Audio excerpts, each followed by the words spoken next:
Olá pessoal, meu nome é Luiz Maia e essa é a disciplina Macroeconomia 1, que está sendo lecionada aqui no primeiro semestre de 2022 na UFRPE. Eu estou gravando essa aula para a gente completar um pouquinho as explicações que foram feitas já na aula dessa semana sobre o equilíbrio no modelo keynesiano. Pessoal, a gente sabe que a economia clássica é que é caracterizada por uma situação de equilíbrio, né? Um equilíbrio que é praticamente inevitável no caso da economia clássica.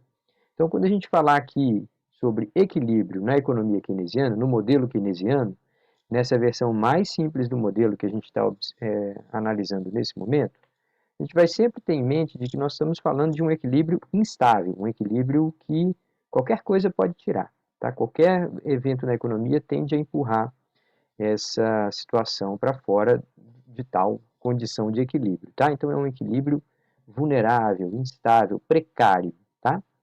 Seja como for, aqui a ideia de equilíbrio é semelhante à que a gente já tinha antes. Que o total de renda gerado numa economia, decorrente de uma produção que teve faturamento, que vai ter pagamento de salários, juros, lucros. Então, a produção e a renda têm que se igualar às despesas, ou seja, o desejo daqueles agentes de comprarem bens de consumo, de adquirirem máquinas e equipamentos para ampliarem suas capacidades produtivas e também as despesas dos governos, né, quando eles compram algum tipo de serviço da sociedade para oferecer para parte da população. Tá, então, aqui a gente está representando nessa equação que vocês estão vendo o 5.2. Y representa tanto a renda da economia como o total de produção da economia. E a letra E, que vem do inglês expenditure, representa os gastos, ou seja, a busca por bens de consumo, por bens de capital e por produtos que o governo compra da sociedade para oferecer parte da população. Tá? Então a gente tinha aqui uma função consumo, a gente já discutiu. A função consumo descreve uma relação entre o quanto que as pessoas querem gastar, é uma espécie de uma regrinha de bolso, entre o quanto que as pessoas querem gastar a partir da sua renda disponível. Então, no modelo keynesiano, o quanto que as pessoas querem gastar depende muito de quanto que elas fizeram de renda naquele momento, naquele período. A gente brincou em sala de aula dizendo assim, se o cara fosse um dentista e em determinadas épocas do ano ele tivesse muito cliente, a renda dele seria alta, naquele período o consumo dele seria alto. Se 3 meses depois o número de clientes caiu bastante, numa época de férias, sei lá, e aí a renda dele cai bastante, o consumo dele cai bastante. Então, no que diz respeito ao modelo keynesiano, existe essa hipótese muito forte, que muitas vezes não bate com a realidade, de que o consumo é fortemente guiado pela renda imediata, renda disponível em cada momento, tá? Tá, só que aqui a gente está expressando o consumo em função da renda disponível. A gente já discutiu que a renda disponível vai ser a renda total menos a tributação, né?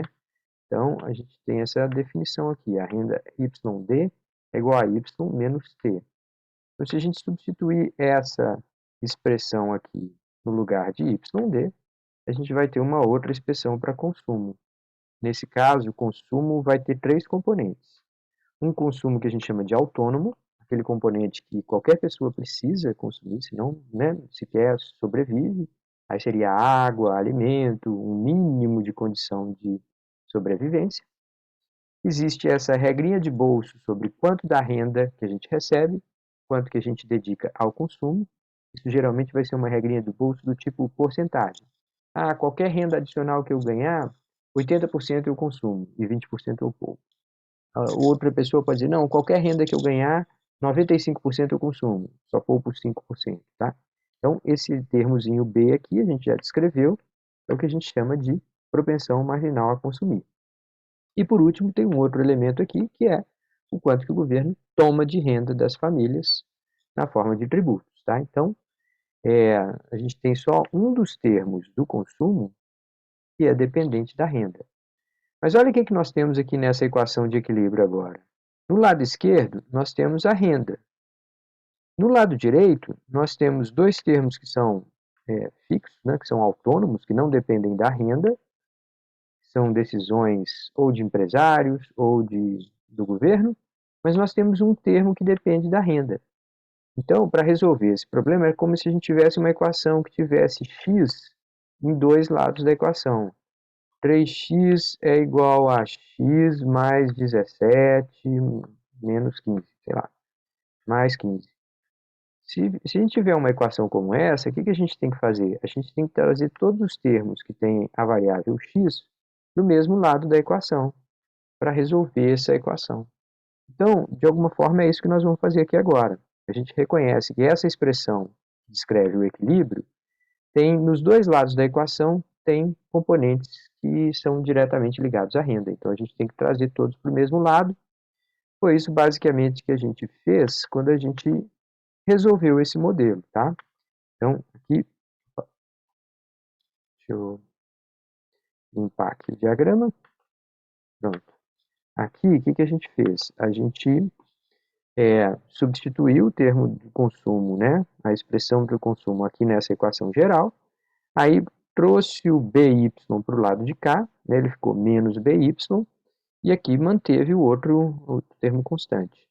Colocou Y em evidência, aqui, ó, aqui tem Y, a gente coloca Y em evidência, multiplicado por 1 menos B, essa expressão aqui é idêntica a essa, só melhor organizada, e depois esse termo 1 menos b, que estava multiplicando do lado esquerdo, vai descer dividindo para o lado direito. E agora a gente tem uma expressão que descreve a renda de equilíbrio, ou seja, a renda que faz com que o conjunto de gastos realizado pela sociedade seja equivalente, equilibrado com o número de produtos gerados e com a renda criada naquela produção. Essa expressão está descrita aqui. Essa renda tão perfeita, né, que encaixa tudo direitinho, é uma que vai ser resultado de um termo multiplicador e um conjunto de elementos que são autônomos, que não mais dependem da renda, tá? São definidos de outra forma. A gente pode ver essa mesma solução graficamente, foi isso que a gente fez em sala de aula. Então, estou fazendo aqui um rápido resgate do que a gente já tinha visto, né? Eu posso expressar a função consumo como sendo, nessa essa equação aqui, C é igual a mais BY menos T. Então, se eu pegar só o termo que está associado à variável dependente aqui, independente aqui, é BY. E esses outros dois caras aqui vão ser termos fixos, então eles vão aparecerem aqui como intercepto. Como é que eu descobri que esse termo aqui é o intercepto? Ora, esse ponto aqui é o ponto em que y é zero. Se eu substituir y igual a zero nessa expressão aqui, esse termo some. Então, se o y for zero, o c é igual a mais zero menos bt. Então, se o y for zero, fica a menos bt. Esse é o nível do intercepto. A inclinação da curva está definida aqui pelo termo, que a gente está acostumado a ver aqui. Deixa eu mudar aqui o lápisinho para ficar da mesma cor que a gente usava em sala de aula. Então, aqui está o termo multiplicativo, né? Esse daqui é a propensão marginal a consumir, vai definir a inclinação dessa curva. E a gente tem aqui uma relação entre gasto de um tipo bem particular, que é o consumo, e a renda, tá? Então, a gente só registrou no diagrama o perfil dos gastos da família, né, dos consumos, em função da renda. Mas a gente sabe que os gastos totais da economia não são só o consumo. A gente teria que adicionar aqui o gasto dos investimentos e o gasto do governo, para a gente ter aquela letra E, né, o conjunto de gastos. Mas se a gente vai somar dois termos fixos a uma reta, é a mesma coisa da gente simplesmente deslocar essa reta para a direita. E é isso que a gente faz no próximo diagrama. Tá? Então, eu fiz aqui passo a passo. Se a gente deslocar essa reta para a direita, se a gente adicionar dois termos a uma reta, ela sobe. A inclinação é a mesma, porque continua tendo o mesmo coeficiente, multiplicando, que é o BY, ela apenas deslocou-se para a direita. Tá? Agora, eu tenho uma expressão que mostra como que evoluem os gastos totais da sociedade na medida que a renda aumenta. É a mesma inclinação, porque só um dos termos que depende de Y. E o que define essa inclinação é a propensão marginal a consumir. A gente só deslocou. Mas agora eu tenho uma expressão aqui que descreve como que o conjunto de gastos totais da sociedade avança na medida que a renda aumenta. Pronto, agora o pulo do gato para a gente descobrir qual é o ponto ao longo dessa curva em que a renda é igual ao total de gastos? Ora, eu tenho aqui nesse eixo horizontal a renda, e no eixo vertical eu tenho o total de gastos, C, I e G. Então deve ter um ponto aqui ao longo dessa curva que essas duas coisas são iguais. Como é que eu descubro isso? Bom, eu traço uma reta de 45 graus. Na hora que eu traçar uma reta de 45 graus aqui, o que vai acontecer? A linha de 45 graus é aquela que vai dizer que a base e a altura têm o mesmo tamanho. Então, na hora que eu encontrar essa linha de 45 graus com a reta da despesa, eu estou falando de um ponto em que essa dimensão aqui é do mesmo tamanho dessa. Em outras palavras, y é igual a C mais I mais G, ou seja, o ponto em que há esse equilíbrio, essa situação de que nada sobra, nada falta. Tudo que foi produzido foi levado ao mercado e havia renda suficiente para fazer a aquisição daqueles bens, tá? Então, isso que a gente representou em sala de aula, falou um pouquinho sobre o que seria estar aquém, né? Se a sociedade tivesse, por algum motivo, aquém disso. Então, as despesas com consumo, investimento e gasto estariam muito além da produção. E aí, se as pessoas estão querendo comprar muito mais do que está disponível, a tendência é isso pressionar, criar uma expectativa por ganhos maiores por parte dos empresários, que aí sim iriam ampliar seus investimentos e tentar se ajustar até chegar lá naquele ponto A, onde o equilíbrio seria restabelecido. A gente também falou em sala de aula que dá para registrar esse mesmo equilíbrio. Então, aqui, se a gente continuasse essas setinhas aqui, ó, embaixo, a gente poderia representar essas duas situações, né? De uma produção aquém do total que está sendo gasto ou de uma produção idêntica, igual, equilibrada com o total que está sendo gasto. A gente poderia expressar também essas mesmas ideias num outro diagrama. Um diagrama em que a gente trata do conjunto de rendas não consumidas e o seu destino, né? Então, se a gente fala que a renda das famílias é C mais S mais T, ou seja, ou consome, ou poupa, ou paga impostos, se a gente tirar a parte do consumo, a gente tem a renda não consumida, que é poupança e impostos. A soma de poupanças e impostos tem que ser igual aos outros gastos. Os gastos são investimento e gastos do governo. Então, só para dar uma ideia aqui, né, se gastos do governo fossem exatamente iguais aos tributos, né, se o governo não gastasse mais do que arrecada, o investimento seria exatamente igual à poupança, né? Então, essas seriam as condições em que a gente teria aqui o equilíbrio, o produto sendo gerado numa quantidade que é exata àquela que está sendo buscada pelos agentes. Aí a gente voltou àquela equação, né, da solução de equilíbrio do modelo para falar uma coisa que eu acho que é importante relembrar aqui. Esse termo, a renda de equilíbrio, ela é composta por dois itens. Um termo multiplicador e um outro aqui entre parênteses, que é o conjunto de gastos chamados autônomos, ou seja, aqueles que não dependem da renda. São decisões que, do jeito que a gente construiu o modelo, elas não dependem da renda. Só lembrando bem, tá, gente? Nas economias reais, é claro que a tributação é muito associada à renda. Quando a renda da população sobe, quando mais negócios estão sendo feitos, a arrecadação do governo também tende a subir. Aqui no nosso modelo, para ficar bem simples, a gente falou assim, não, a arrecadação é um valor fixo. O governo todo mês vai lá e fala, preciso de 100 milhões de reais. Independente se a renda está em 200, 500, 700, 1 milhão, 1 trilhão, não sei. Ele vai lá e fala, preciso desse valor, e pega. E gasta exatamente aquele valor, né? Então, como se o governo não tivesse essa decisão de tributação associada ao nível de renda da economia, tá? Tá, mas seja como for, a gente tem dois itens, um item multiplicador e um item de gastos autônomos, ou seja, que independem da renda. Aí a gente fez uma reflexão sobre o que significa esse multiplicador. E a maneira de entender isso é falar assim, suponha que o B é maior, né, grande, ele é próximo de 1. Vamos lembrar que na hora que a gente descreveu essa equação de consumo, a gente falou que o B ficava entre 0 e 1. Ele era a regrinha de bolso. Quantos por cento da renda adicional que eu recebo, eu dedico para consumo? Se eu puser que o B é igual a 1, eu estou falando que 100% da renda vai para consumo. Se eu falar que o B é igual a 0, eu estou falando que 100% da renda vai para poupança. Na verdade, isso não acontece em caso nenhum. A gente pressupõe que é uma regrinha de bolso. A gente fala assim, cada R$ 100 a mais que eu ganhar, 90% eu vou consumir, 10% eu vou poupar.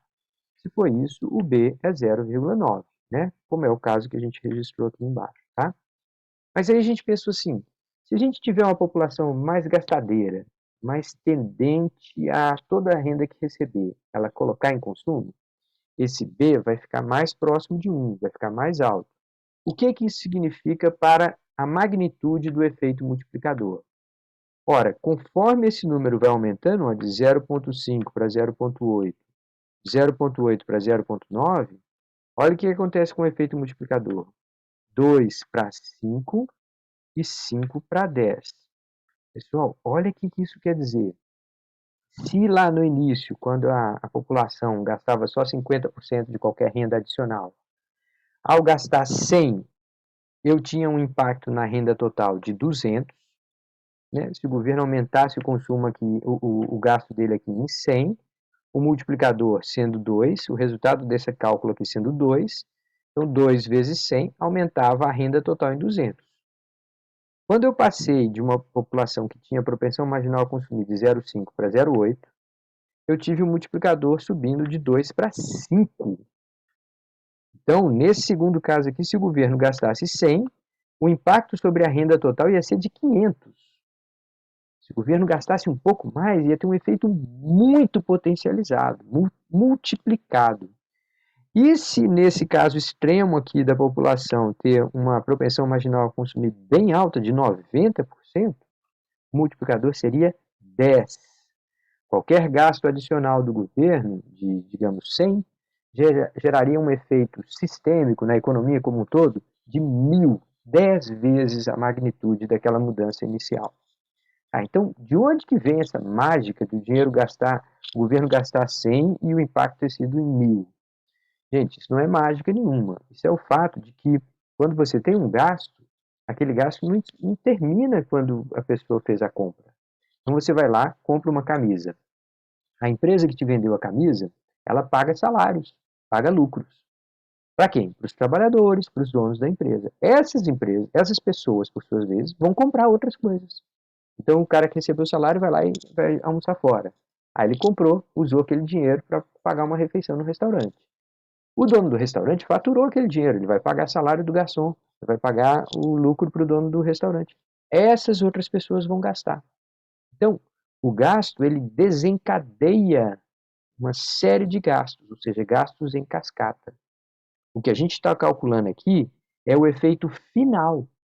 Quando a gente multiplica por 2 o gasto do governo, o que era 100 passa a ser 200, a gente está falando assim, 100 foi o impacto inicial. Com o passar do tempo, com todos os agentes sofrendo aquele impacto, o impacto final foi de 200. Tá? Então a gente vê que na economia keynesiana, os gastos têm efeitos duradouros, eles repercutem na forma de outros gastos por mais tempo. Daí a gente começa a perceber como que essa coisa é sutil. Qualquer mudança pode desencadear uma série de outros comportamentos. Daí a gente entender que na economia keynesiana, equilíbrio mesmo é uma situação rara, é uma exceção. A maior parte do tempo você tem desequilíbrios. Por quê? Porque qualquer coisa que acontece desencadeia uma série de outras ações. É uma economia mais dinâmica, mais repercussiva, digamos assim, do que está acontecendo, tá? Então, tudo isso aqui a gente está só resgatando o que foi visto em sala de aula e agora nós vamos sintetizar. A teoria do Keynes, em sua forma mais simples, que foi a que a gente adotou aqui, pode ser expressa na seguinte maneira. O consumo é função estável da renda, ou seja, a gente vai pressupor lá uma certa propensão marginal a consumir. A gente vai imaginar que determinada economia tem certa propensão marginal a consumir. Em sala de aula a gente falou assim, num país como os Estados Unidos, a propensão marginal a consumir é alta. Um país como o Japão, em que a população é muito poupadora, muito cuidadosa com recursos financeiros, a propensão marginal a consumir é baixa comparada com os Estados Unidos. Mas seja como for, isso não muda de uma hora para o dia, tá? Isso diz respeito ao perfil, a preferências daquelas pessoas. Tá. O segundo ponto, mudanças na renda decorrem principalmente das mudanças nos componentes autônomos, são aqueles itens que independem da renda. E, em especial, um elemento que é muito instável, que é investimento. Por que, que o investimento é tão instável?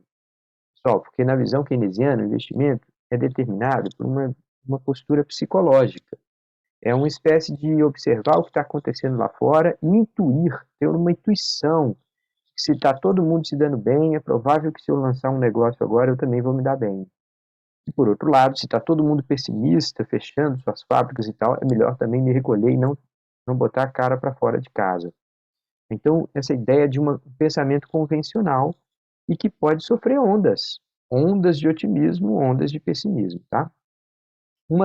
Terceiro ponto, uma dada mudança em um componente autônomo da demanda causa uma mudança maior na renda de equilíbrio devido ao efeito multiplicador. Se alguém gasta 100 a mais, o impacto final sobre a renda não é só 100. E aquele gasto de 100 vai se propagar na forma de outros agentes que vão ter mais renda, vão consumir por sua vez, que vai ter outras pessoas vão ter mais renda e, portanto, vão consumir. Então há um efeito cascata.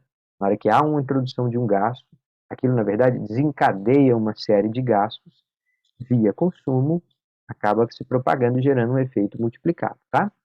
O quarto ponto, a equação 5.15, é aquela equação de dois termos que a gente estava discutindo, multiplicador e gastos autônomos entre parênteses. Essa equação deixa claro que na ausência de políticas governamentais para estabilizar a economia, a renda será instável por causa da instabilidade do investimento. Então, se um daqueles itens lá, ora sobe, ora cai, o efeito multiplicador vai só potencializar aquilo. Então, se o investimento, por uma hora, por alguma razão, todo mundo amanhece otimista, gasta-se muito mais de investimento, um monte de gente destampa também a receber renda e consumir e tal, a economia acelera rapidamente. Se no dia seguinte a pessoa fala, não, estava errado, melhor não gastar não. Todo mundo, o investimento cai, aqui tem um efeito cascata também. Então, a instabilidade do item investimento, no lado direito da equação, é potencializado pelo efeito multiplicador para virar uma espécie de euforia ou depressão. Então, na medida que o investimento, que é instável, desencadeia a euforia ou desencadeia a depressão, a tendência da economia é viver ciclos extremos. Isso só potencializado pelo efeito multiplicador. Daí o Keynes virar e falar assim: o governo precisa chegar e atuar de modo a conter os excessos. Quando a pessoa estiver eufórica demais, ele reduz o gasto dele, vendo que a economia privada está gastando demais. Ele fala, bom, já que é assim, eu vou gastar um pouco menos, para que não falte, para que as coisas mais ou menos se equilibrem. Por outro lado, quando a economia está em depressão, está todo mundo muito pessimista, ele fala assim, não é assim, eu vou gastar mais para estimular, para resgatar um pouco de otimismo na economia. Então, o efeito atribuído por Keynes ao Estado é um efeito de estabilização. Para ele, a política tem que ser anticíclica, ou seja, quando o ciclo está na expansão, o governo gasta menos. Quando o ciclo está na recessão ou na depressão, o governo gasta mais, de modo a evitar os solavancos muito acentuados, tá? Aqui tem uma provocação embaixo da tela dizendo assim, o que seriam mudanças indesejáveis no investimento? Pessoal, são mudanças que muitas vezes não são calcadas numa análise cuidadosa, que são muitas vezes no impulso. Então, o investimento tem essa característica psicológica, né, das expectativas dos empresários, e os empresários podem ficar, sei lá, excessivamente otimistas algumas horas, excessivamente pessimistas outras horas, e aí ele acabaria tendo um efeito muito propagado, muito potencializado na economia como um todo, tá? Tá, agora vamos observar um exercício aqui, um efeito de um aumento no investimento autônomo sobre a renda de equilíbrio. Tá? Então, a gente vem falando que o investimento pode desestabilizar, pode de alguma forma gerar movimentos excessivos na economia. Então vamos partir aqui de um patamar de relativo equilíbrio. A gente tem a função consumo, junto com os gastos de investimento e os gastos do governo. Elas se encontram na linha de 45 graus nesse ponto. Nesse ponto a gente observa que se essa linha é de 45 graus, que o total C mais I mais G é o mesmo tamanho aqui. Em outras palavras, que a gente está desenhando aqui um quadrado, que os lados são iguais. Ou seja, que essa dimensão aqui, representando o total da produção e renda, é idêntica a essa dimensão aqui, representando a soma de consumo, investimentos e gastos públicos. Tá? Então, partindo dessa condição, vamos supor que de uma hora para outra os empresários amanheceram mais otimistas e resolveram ir para cima, gastar um pouco mais. Tá? Na hora que isso acontece, um dos termos dessa expressão ficou maior, que de I0 passou para I1. Se você soma um valor fixo a uma curva, a curva simplesmente se desloca para a direita. Perdão, para cima. Então, no início você estava aqui nesse ponto de equilíbrio, que era o ponto em que a reta expressando o total de gastos da economia se encontravam com a linha de 45 graus. Agora a gente vai ter um segundo ponto, um outro ponto mais alto. Então, observe o que aconteceu. A dimensão do impacto do investimento inicial é só esse. Mas olha o tamanho do aumento da renda. É bem maior.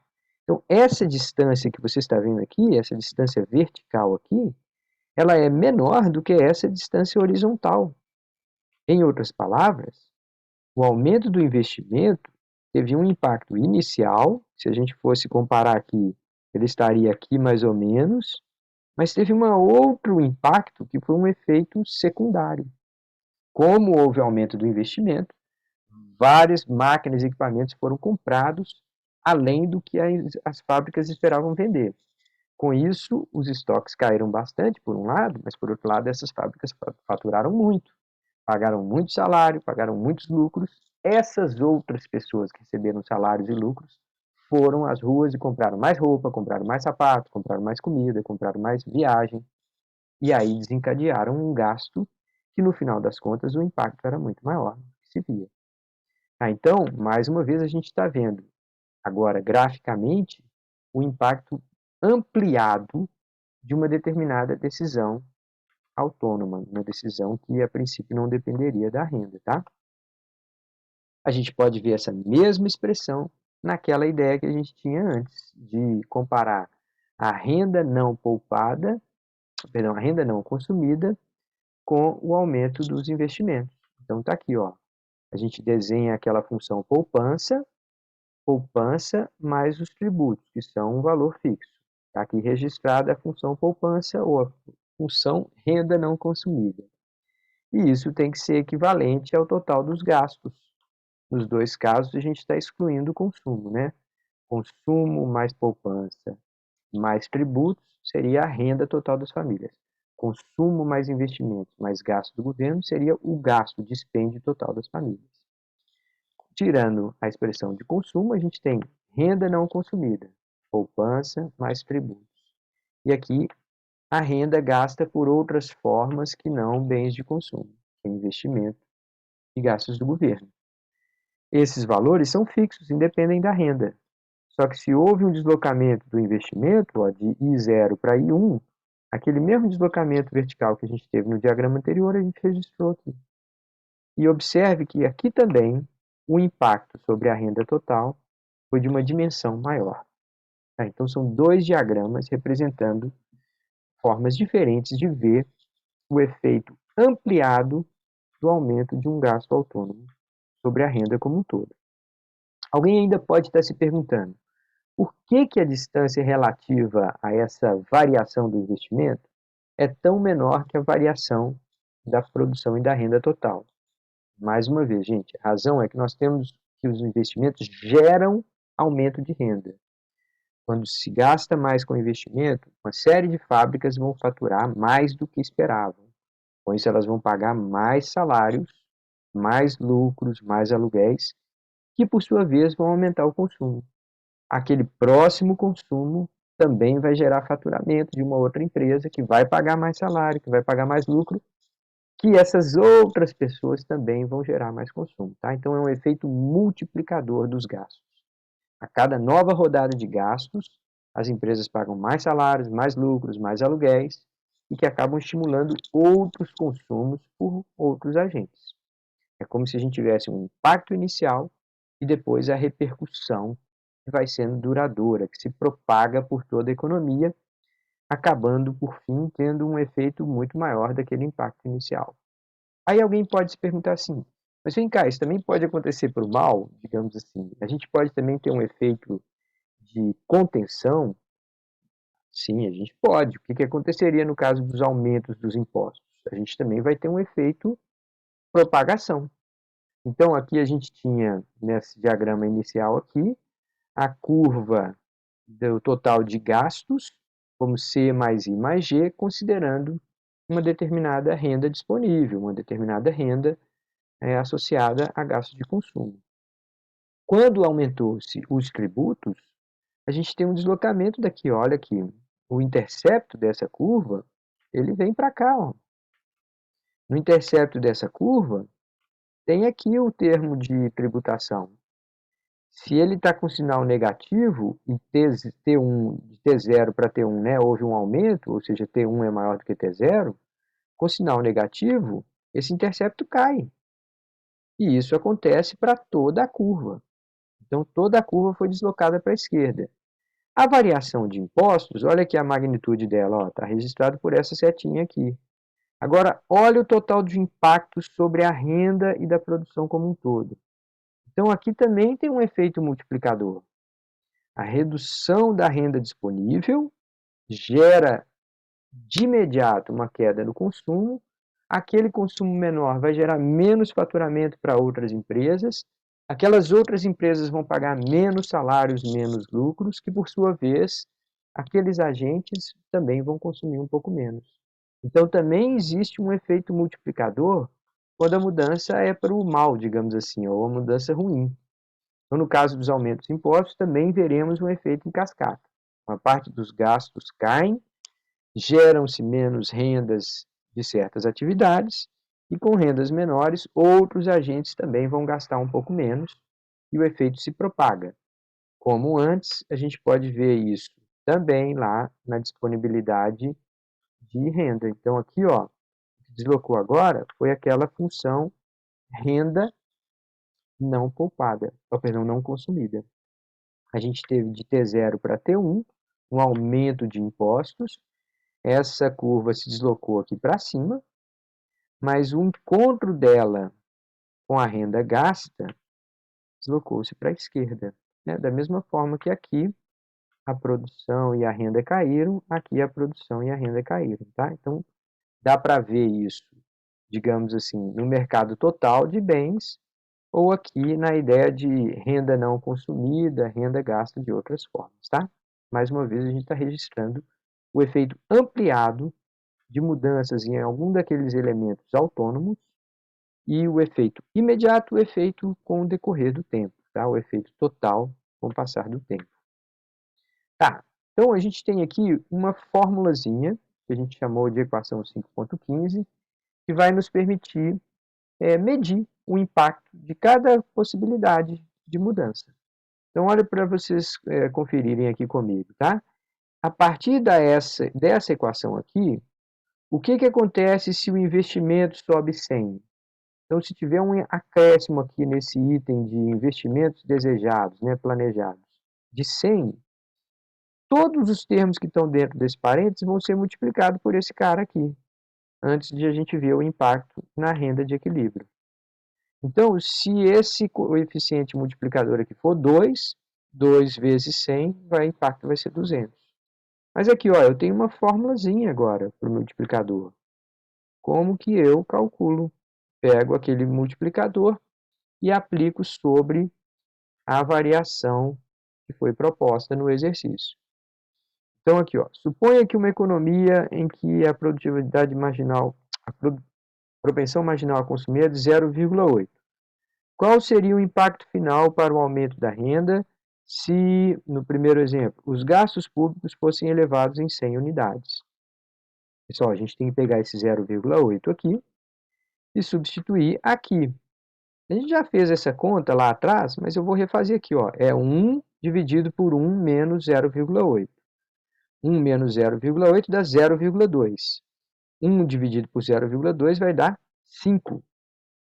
Então, se esse cara aqui aumentar em 100, esse outro aqui é um multiplicador 5 vezes. Então, o efeito sobre a renda vai ser sobre 500, tá? Vai ser um impacto total sobre a renda na economia da ordem de 500, se o ΔG for 100.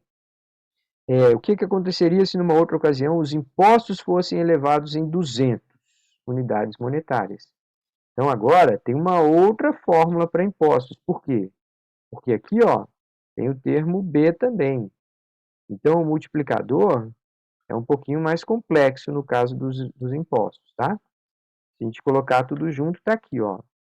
Então, vamos fazer essa conta aqui. Em cima, a gente tem menos 0,8 e embaixo a gente tem 1 menos 0,8, né?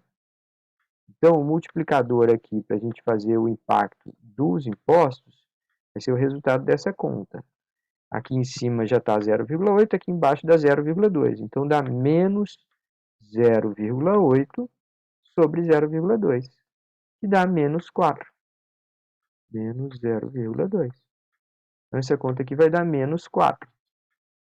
Isso significa que se os impostos forem elevados em 200 unidades, o efeito final sobre a renda vai ser de 800, né?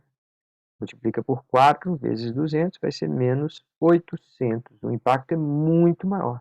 Se o governo sobe tributos, ele tem um efeito imediato de redução de desestímulo da economia, um impacto de 200 na queda da renda, mas com o efeito cascata, o impacto total seria de 800.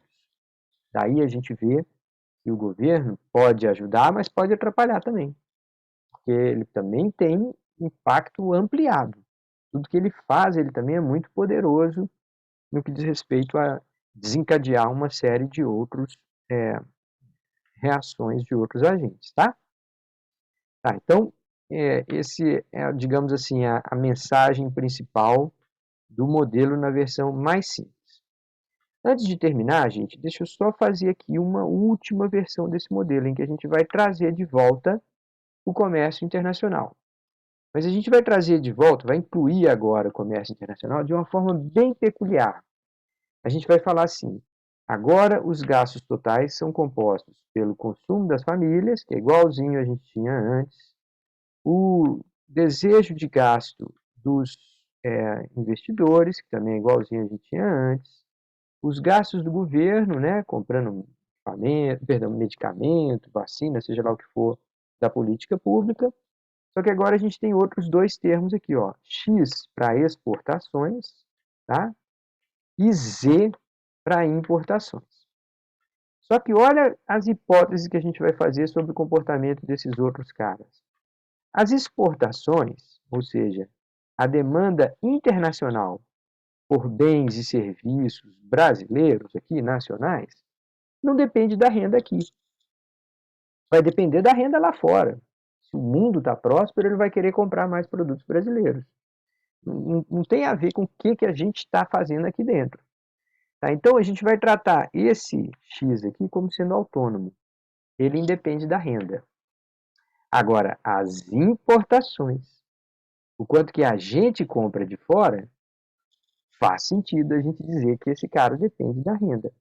Né? Se a renda aqui é maior, as pessoas vão querer comprar mais celular, vão querer comprar mais computador, tudo que a gente não tem muito aqui dentro, que a gente vai tentar comprar de fora. Então, a gente vai colocar esse Z aqui como sendo uma equação semelhante à de consumo. Só que o detalhe é que nessa equação original aqui, ó, o Z entra com sinal negativo. Por quê, gente? Por que a importação entra com sinal negativo? Gente, a ideia aqui é que se a renda no Brasil cresce, mas a gente gasta um pouco dessa renda comprando coisas de fora, isso significa que o efeito cascata do meu gasto vai acontecer lá fora e não aqui dentro. Então, se há importação, se há possibilidade de importação, aumentos de renda no Brasil acabam que tem um vazamento.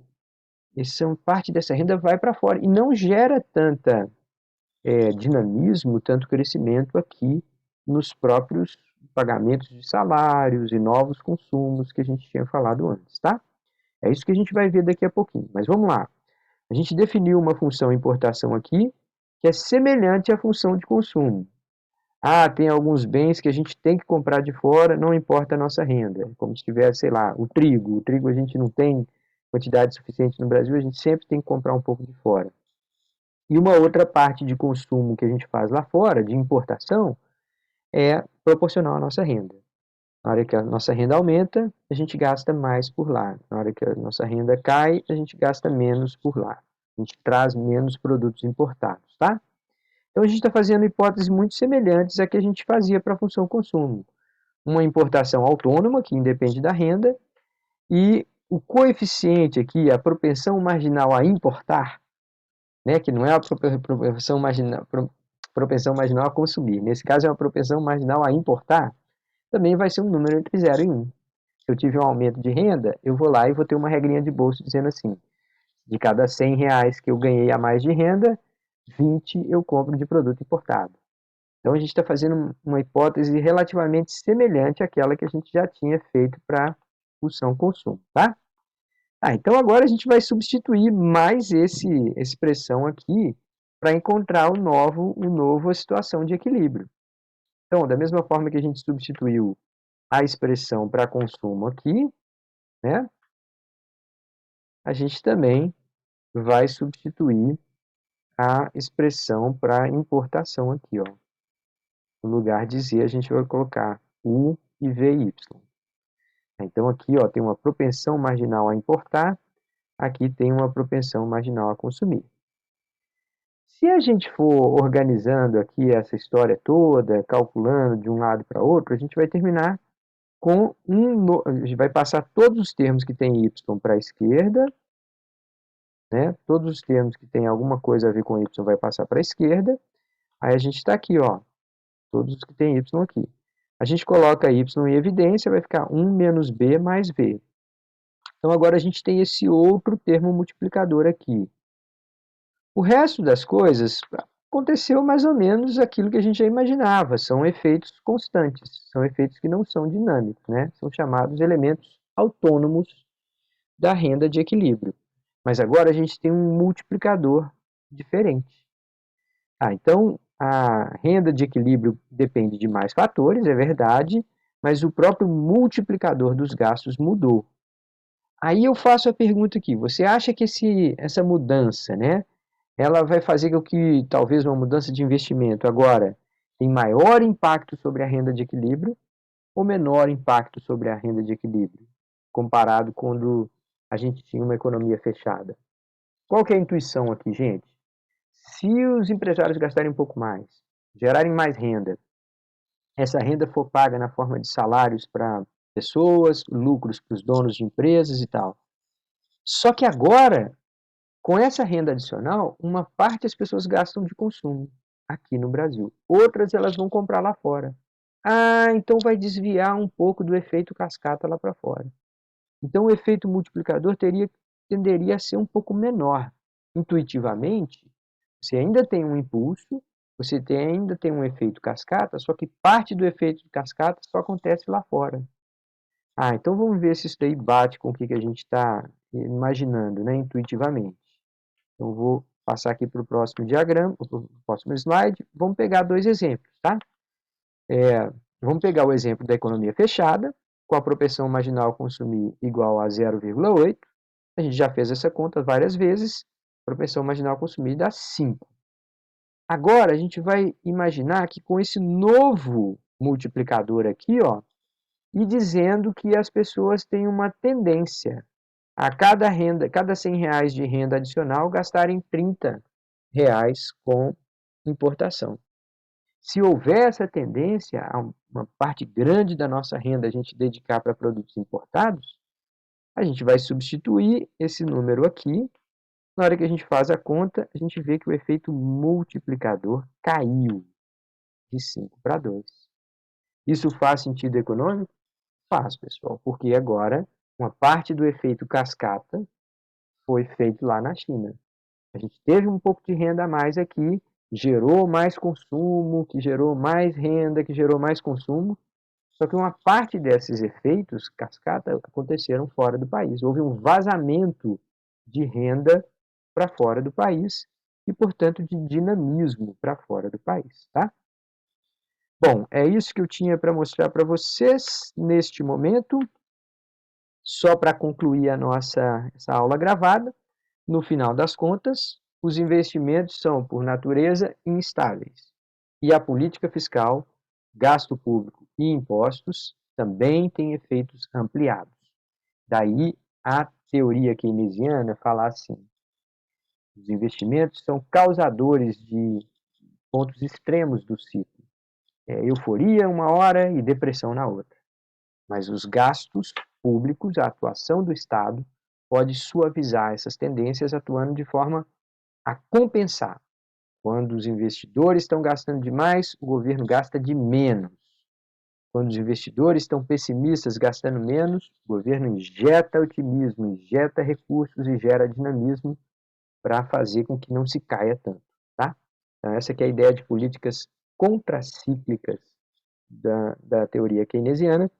Eu fico por aqui, espero que vocês tenham gostado, e no nosso próximo encontro a gente vai falar um pouco mais sobre o modelo keynesiano. Um abraço a todos e até a próxima.